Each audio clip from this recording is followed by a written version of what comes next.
শুভ দুপুর বন্ধুরা। আজকে আমি যে করলা গাছটা আগের বারে আপনাদের দেখিয়েছিলাম, দেখুন গাছটা কত বড় হয়েছে, প্রচণ্ড ঝাংড়া হয়েছে। করলা গাছের ফুল চলে এসছে, ফল চলে এসছে।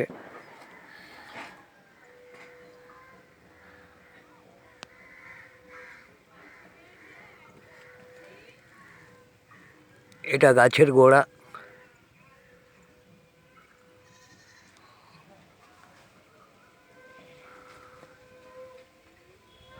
অনেক বড় হয়েছে গাছটা, দেখুন এই যে করলা ধরেছে,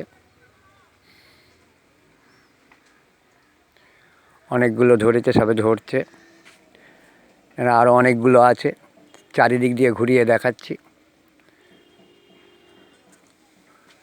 গাছটা একটু দূর থেকে দেখাচ্ছি কত বড় দেখুন হয়েছে।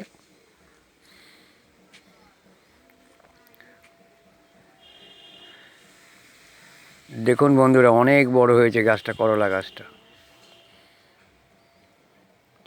যাই হোক, এই করলা গাছের গোড়ায় অন্য কিছু সার দিইনি, দিয়েছি শুধু গোবর সার, আর কিছুই দিইনি। করলা গাছে সার কম লাগে, এবার একটু স্প্রে করতে হবে আর গোড়ায় একটু জল দিতে হবে, কারণ গোড়াটা শুকিয়ে গেছে। আজকে এই পর্যন্ত রাখছি বন্ধুরা। ভালো লাগলে একটা কমেন্ট করে জানাবেন। ধন্যবাদ, রাখছি বন্ধুরা।